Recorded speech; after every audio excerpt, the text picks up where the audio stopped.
L'autoroute nord de Saint-Étienne est une autoroute de dégagement destinée dans un premier temps à soulager la route nationale 82 et à relier la zone de développement nord de l'agglomération stéphanoise, puis dans un second temps à être prolongée jusqu'à Clermont-Ferrand.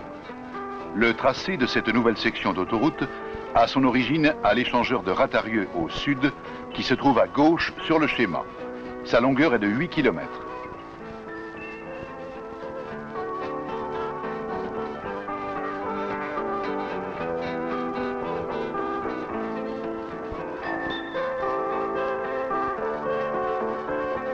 Le tracé est d'abord en remblai, sur les alluvions récentes du Furan, puis en tranchée importante dans des sols dénommés brèches de la Fouillouse, et en faible tranchée dans une terrasse du Furan et dans les micachistes.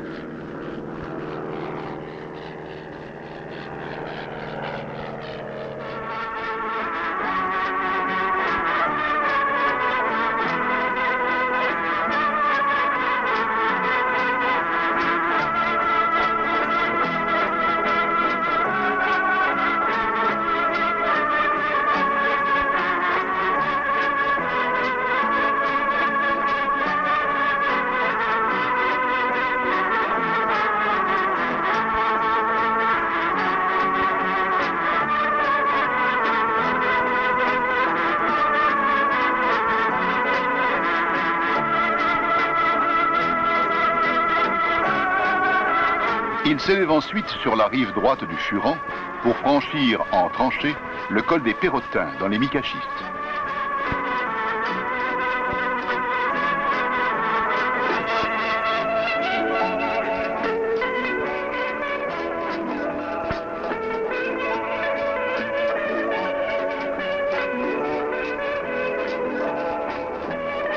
Il redescend enfin en remblai vers la vallée de la Loire, sur les formations argileuses du Stampien.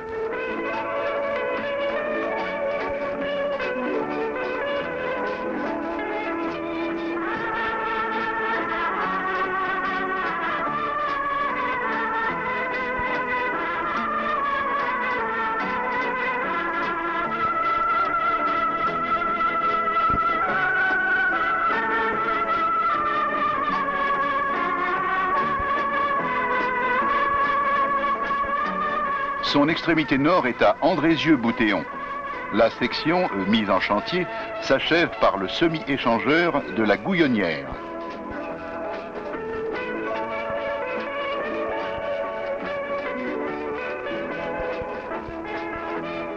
Les caractéristiques géométriques de l'autoroute permettent une vitesse de base de 100 km à l'heure. La plateforme de 34 mètres de large est de type 1 en milieu suburbain. Elle comporte 2 fois 3 voies de 3,50 mètres.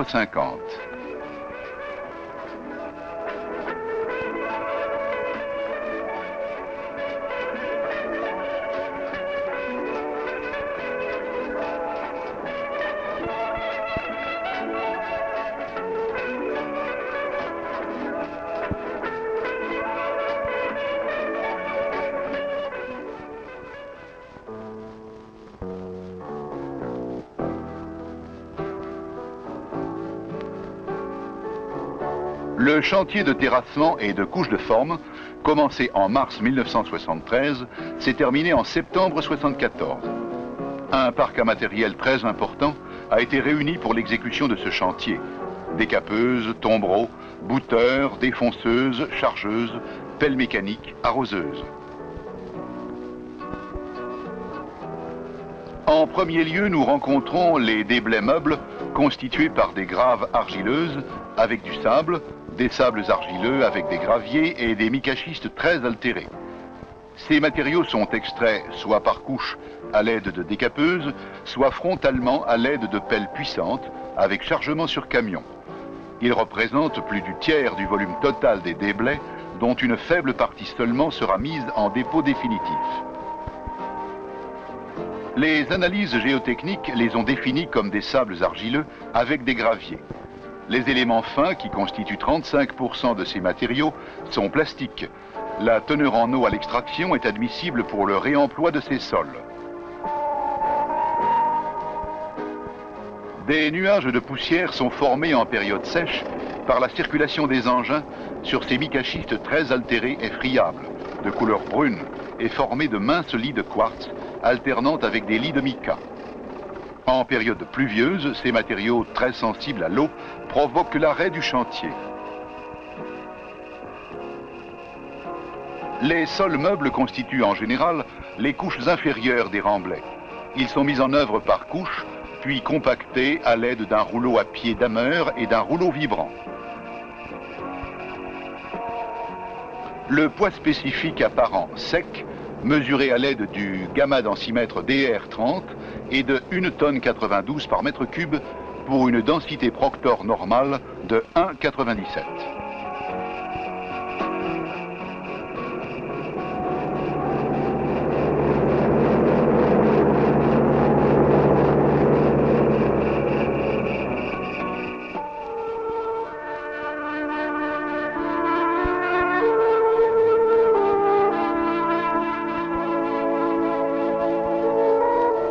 Plus de 900 000 mètres cubes de matériaux sont à mettre en remblai dans cette zone encore verdoyante.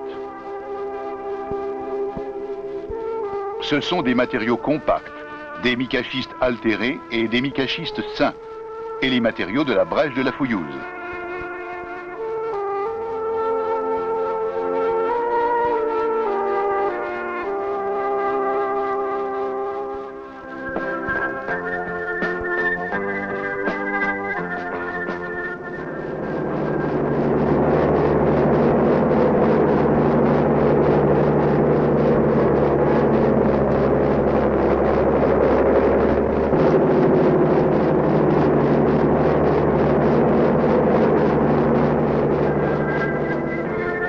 Lorsque les micaschistes sont défonçables, deux méthodes d'extraction sont employées.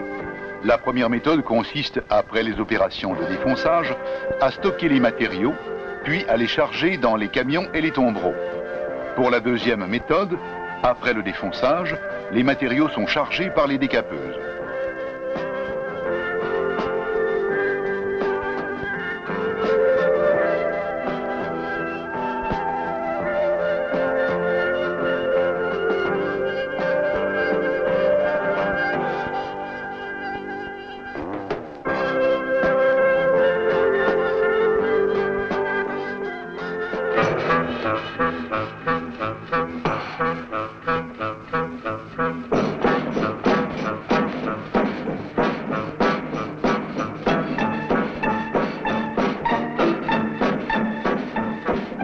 Deux pousseurs D9G sont nécessaires pour le chargement de la décapeuse. Cette opération demande une grande dépense d'énergie car l'adhérence des pneumatiques des décapeuses sur de tels matériaux est très faible. L'effort de poussée est obtenu grâce au contact des chenilles des pousseurs sur les micaschistes.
Environ 250 000 mètres cubes de micaschistes sont transportés au remblai à l'aide des décapeuses sur la moitié nord de la section.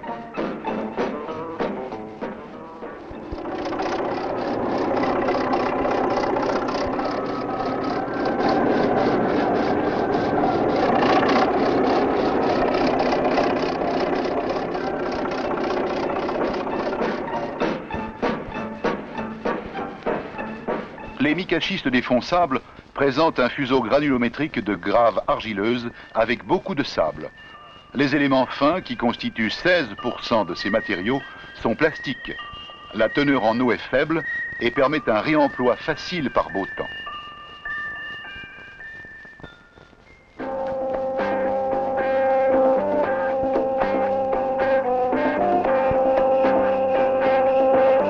Lorsque le défonçage s'avère impossible, les explosifs sont employés pour l'extraction des micaschistes sains. Une perforatrice effectue des trous de 8 cm de diamètre et de 10 mètres de profondeur, selon un quadrillage à la maille carrée de 2 mètres de côté.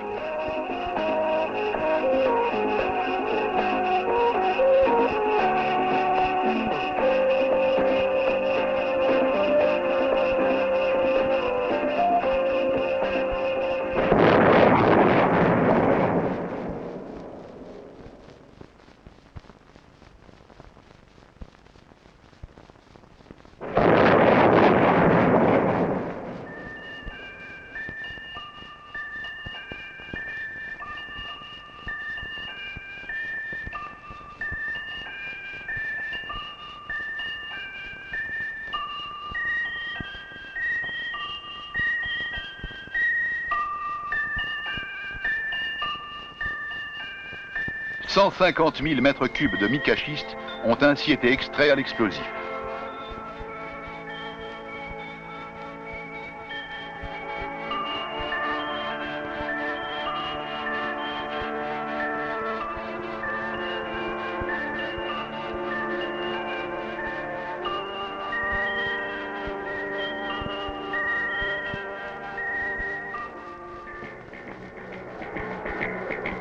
Après l'explosion, les booteurs D9G poussent les matériaux vers une plateforme où ils seront repris au chargeur, puis évacués à l'aide de tombereaux vers le lieu de mise en œuvre situé sur la moitié sud de la section. À la mise en œuvre, les micaschistes sains possèdent les caractéristiques géotechniques d'une grave bien graduée. Les éléments fins qui constituent 8% de ces matériaux sont cependant plastiques. Mais la teneur en eau est faible, ce qui autorise un réemploi sans problème. Dans une première phase, les micaschistes altérés défonçables, transportés par décapeuse, et les micaschistes sains, extraits à l'explosif, transportés par tombereau, sont mis en œuvre par couche de 30 cm et mélangés au répandage. L'atelier de compactage est composé d'un rouleau pied-dameur type Ister C410A, d'un compacteur vibrant Ingersoll-Rand SP54, d'un compacteur à pneus Richier C791. Cet atelier permet d'obtenir en moyenne les caractéristiques de compactage suivantes: poids spécifique apparent sec de 2,16 tonnes par mètre cube mesuré au gamma densimètre DR30, module à la plaque EV1 de 400 bars et EV2 de 725 bars. Dans une deuxième phase d'éterrassement, les micaschistes compacts mis en œuvre par couche de 80 cm sont compactés avec 4 passes d'un rouleau vibrant lourd Richier type VWA16 de 16 tonnes et 20 passes d'un compacteur à pneus Albaret C8 tracté.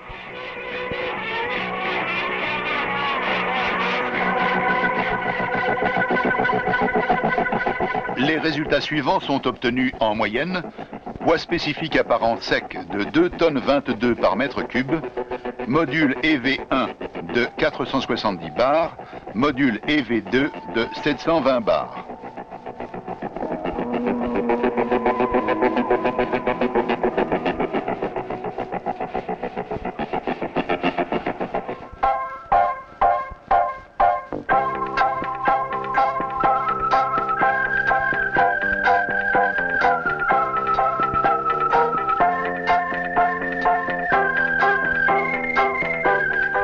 C'est dans la butte des Molineaux que 300 000 mètres cubes environ de matériaux appelés brèches de la Fouillouse seront extraits, soit dans la tranchée, soit dans l'emprunt.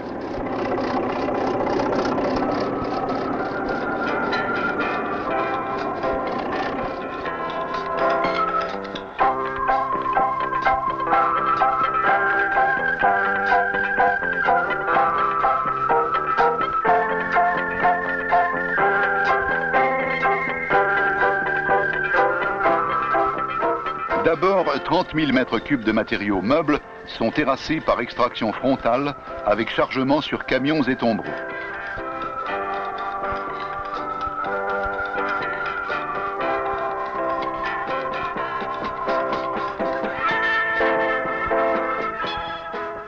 Nous sommes en présence d'une grave argileuse avec beaucoup de sable, dont le pourcentage de fine est de 35% et la teneur en eau naturelle de 12%.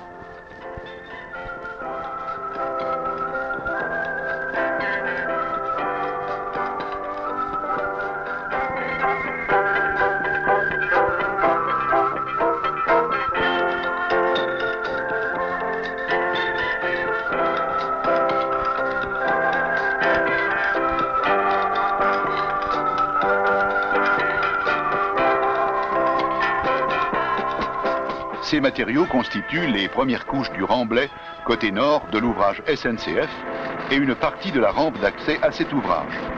Cette rampe d'accès permet la construction symétrique des remblais de l'ouvrage.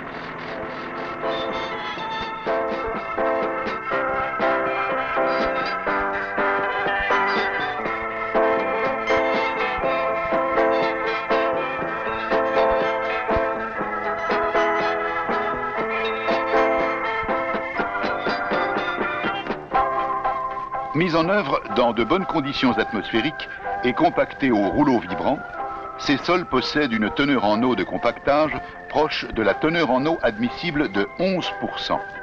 Ceci a permis d'obtenir un taux de compactage toujours supérieur à 95% du maximum Proctor normal.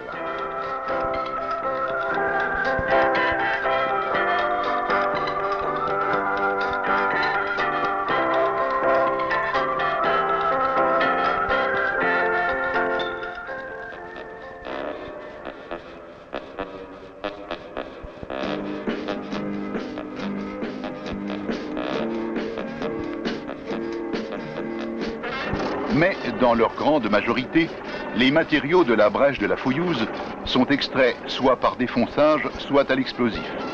Ils sont constitués de blocs anguleux de différentes natures géologiques, mica-schiste, gneiss, granit, de grandes dimensions, et englobés dans un ciment gréseux très micassé, contenant des débris finement broyés, de même nature que les blocs.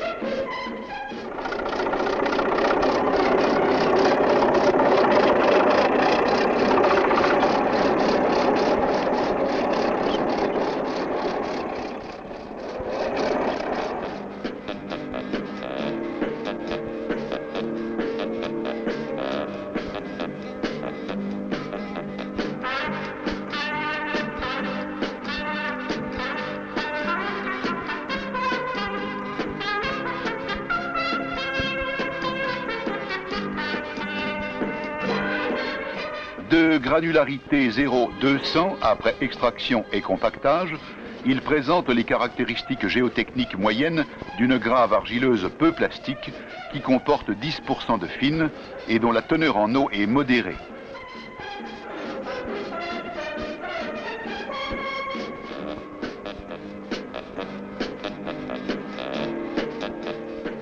Déversé par camion, le matériau est régalé par couches de 70 cm d'épaisseur.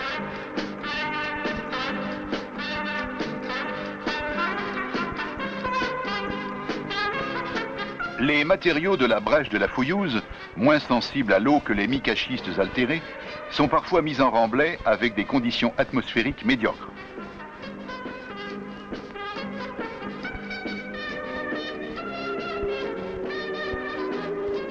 Six passes de rouleau vibrant Ingersoll Rand SP54 permettent d'obtenir un compactage satisfaisant, c'est-à-dire un poids spécifique apparent sec de 2,20 tonnes par mètre cube, des modules à la plaque EV1 de 410 bars et EV2 de 760 bars.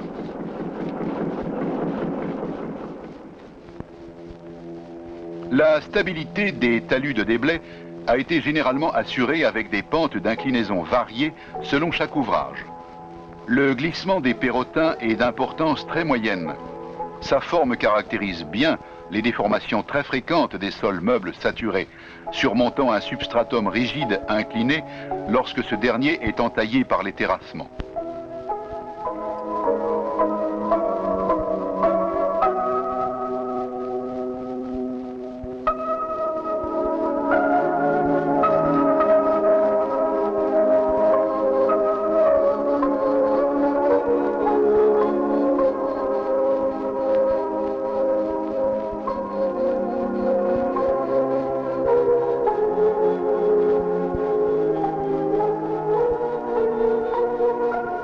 Le glissement de la fouillouse, dont le processus est identique, a mis en jeu un volume de terre très important, de l'ordre de 70 000 mètres cubes.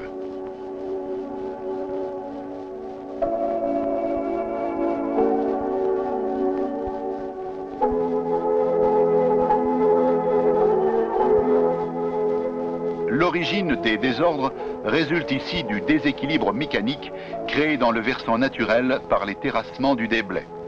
Ce déséquilibre est accentué par des écoulements hydrauliques parfois importants dans un massif constitué par des dépôts sédimentaires surmontant un substratum rocheux au relief accusé.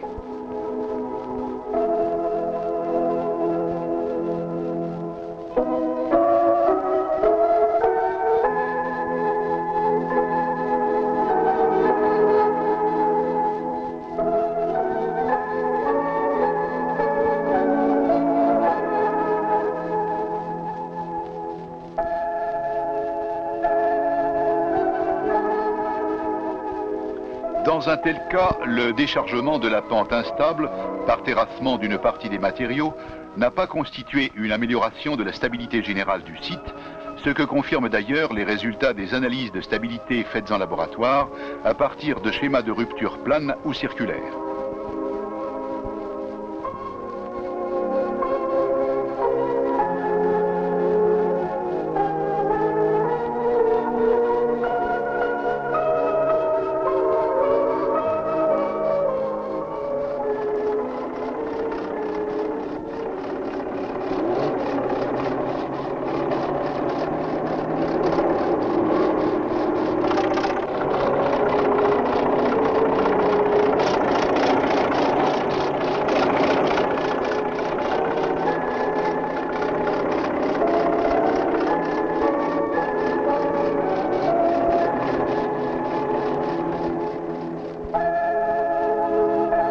Le comportement d'un ouvrage de soutènement fondé sur pieux forés de 1 mètre de diamètre, encastré insuffisamment, semble-t-il, dans les schistes sains, illustre assez bien l'importance des efforts appliqués par la masse de terre en mouvement et les difficultés qui existent actuellement sur le plan de la théorie pour les évaluer.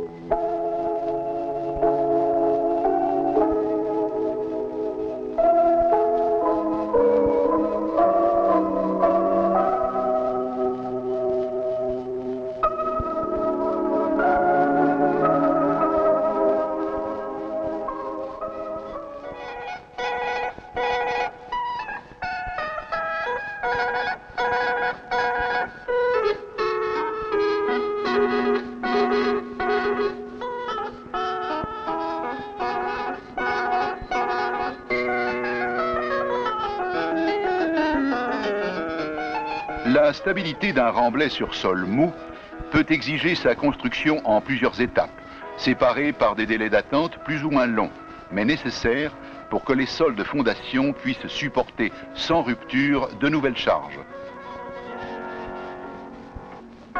Dans certains cas, le laboratoire préfère suivre directement sur place les phénomènes de consolidation et disposer ainsi d'éléments précis permettant d'exécuter les terrassements dans les meilleurs délais.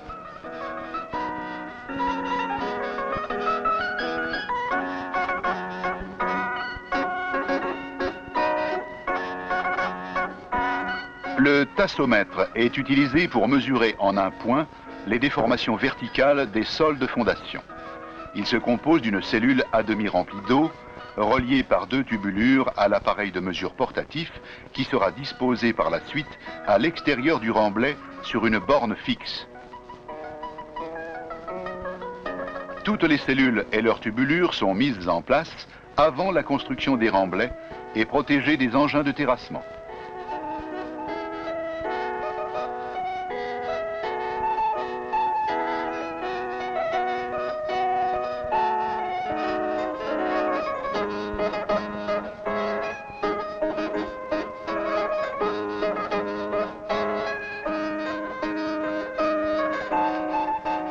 Lors des mesures, les tubulures d'une cellule sont raccordées à l'appareil.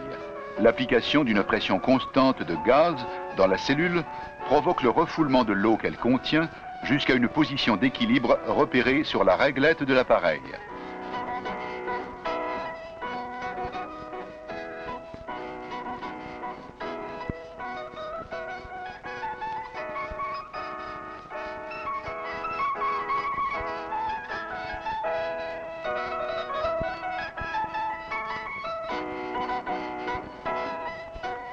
On détermine ainsi facilement la hauteur de la colonne d'eau, donc le niveau de la cellule avec une précision de l'ordre du centimètre.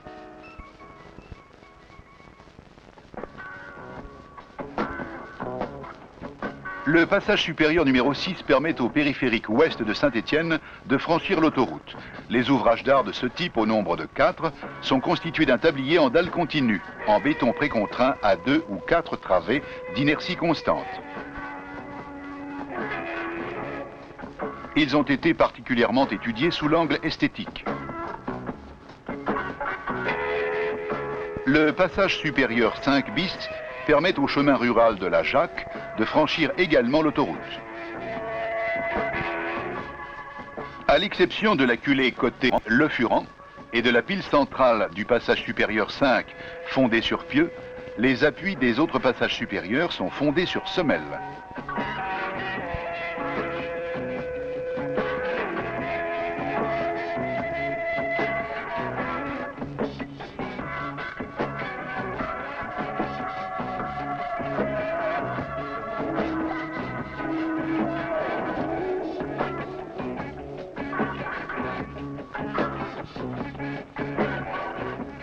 Cet ouvrage permet au chemin départemental numéro 10 de franchir l'autoroute.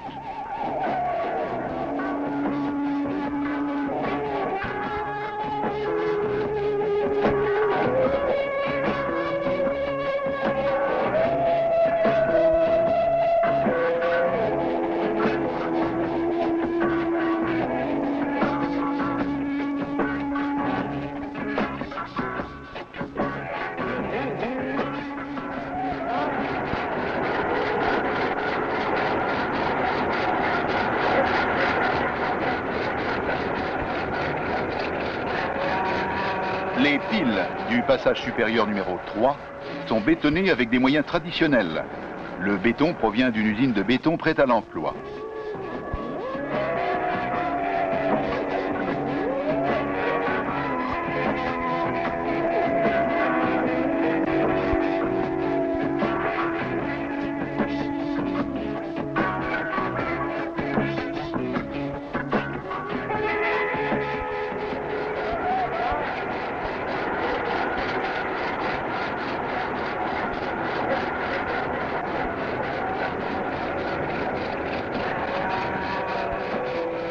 Le tablier a une longueur de 57,50 mètres et une largeur de 8 mètres.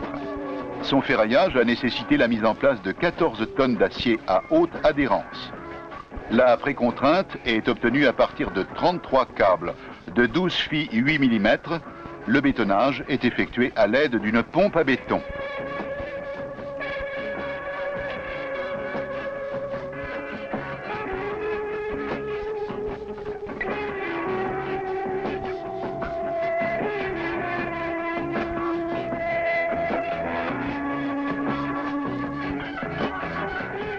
La consistance du béton, mesurée suivant la méthode du cône d'Abrams, est caractérisée par un affaissement satisfaisant compris entre 8 et 10 cm. Les résistances à la compression et à la traction sont conformes aux exigences du cahier des prescriptions spéciales. La dernière phase de la construction consiste en la mise en place des corniches.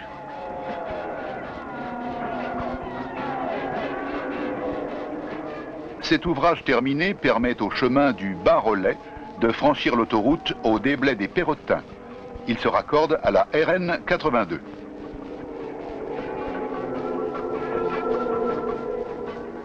Les passages inférieurs, au nombre de 3, sont fondés sur semelle.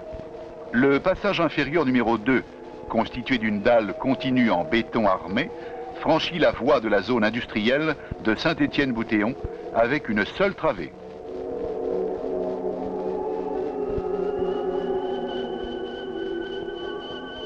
Le passage inférieur numéro 1, constitué d'une dalle continue en béton précontraint à 3 travées, franchit la nationale 82.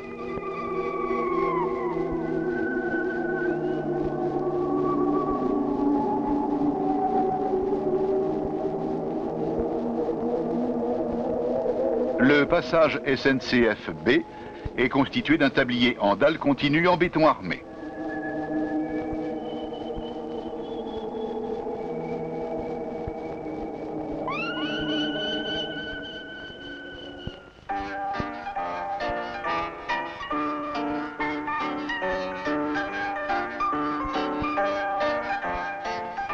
Les travaux de terrassement touchent à leur fin.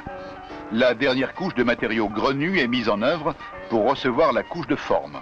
Ce sont soit des micachistes, soit des matériaux sains de la brèche de la Fouillouse. C'est à ce niveau des terrassements que le nivellement topographique va être exécuté avec le plus grand soin.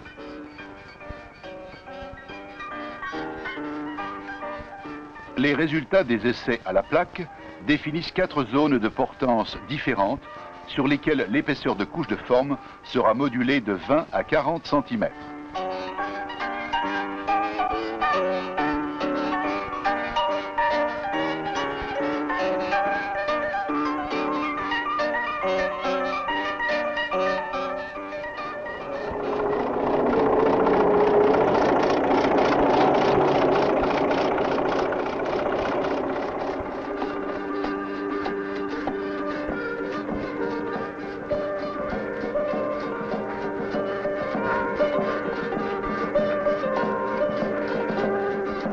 Les matériaux alluvionnaires de Loire n'ont pas une granularité bien graduée.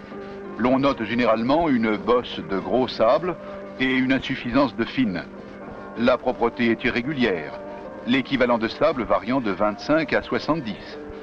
Ils ne présentent pas en général des caractéristiques géotechniques permettant de les utiliser en toute sécurité dans la couche de forme d'une route à fort trafic. La sélection de couches alluvionnaires suffisamment bien graduées et propres et le concassage partiel de la grave naturelle atténuent et rendent acceptables les imperfections naturelles précitées.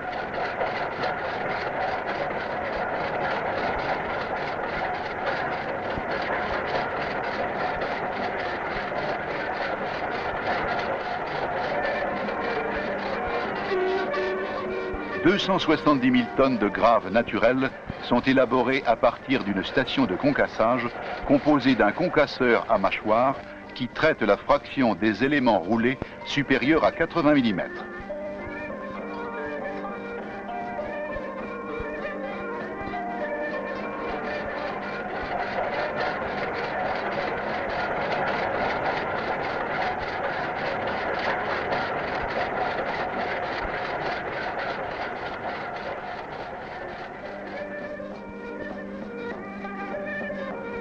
La grave 0,80 élaborée est stockée par couches régulières.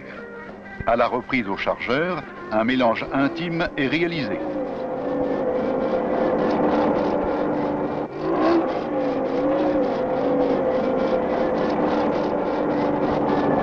« 110 analyses granulométriques permettent d'établir un fuseau pour lequel un excès de sable à 2 mm est caractéristique de ce matériau.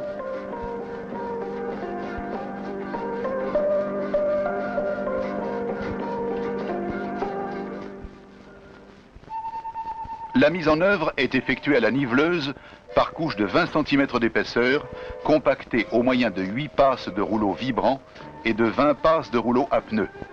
Les contrôles effectués par le laboratoire font apparaître des résultats satisfaisants. Poids spécifique apparent sec 2 tonnes 20 par mètre cube, module à la plaque EV1 de 410 bars et V2 de 620 bars.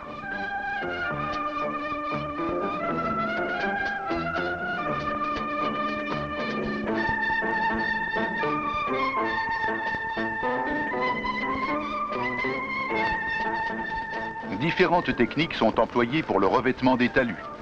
La terre végétale qui a été retroussée en cordon hors de la plateforme ou bien transportée par camion est régalée au bouteur sur des talus.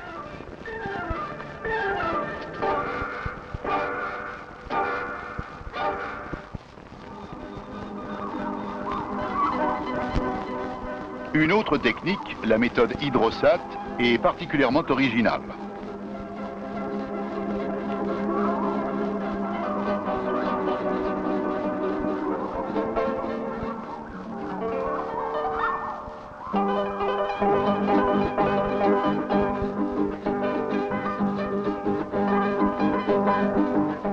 Le produit prise, à base de cellulose, est mélangé avec la semence et un engrais complet spécial. Le tout est pulvérisé sur les surfaces à engazonner avec l'eau, substance porteuse.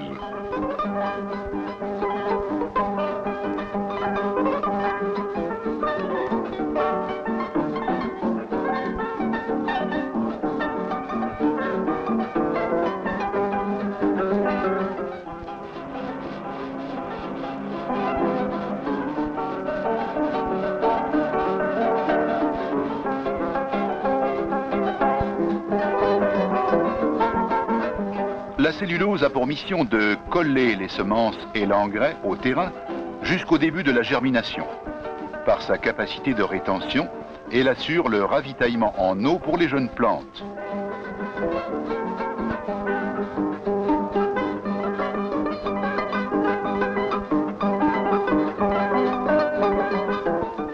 La méthode offre un intérêt pour les talus de grande hauteur, le produit étant acheminé par un tuyau souple.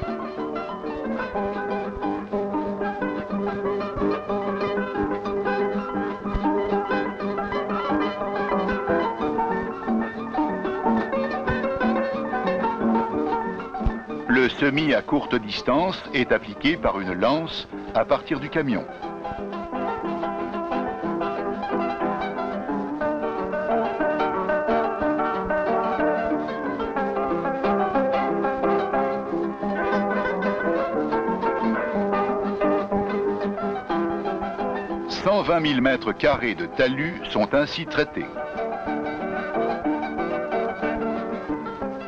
Une pellicule de 400 grammes au mètre carré de bitume alcalin protège le produit contre l'érosion et favorise la germination.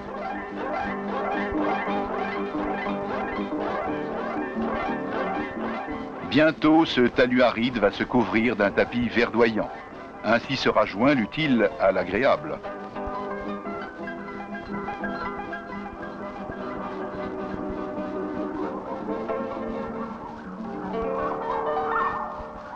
Pour conclure avec un chiffre situant l'importance des travaux et leurs difficultés, il faut préciser que le volume total des matériaux déplacés a été de 1 500 000 mètres cubes, dont un tiers environ a été extrait à l'explosif, un tiers avec des défonceuses et le tiers restant était constitué de sols meubles.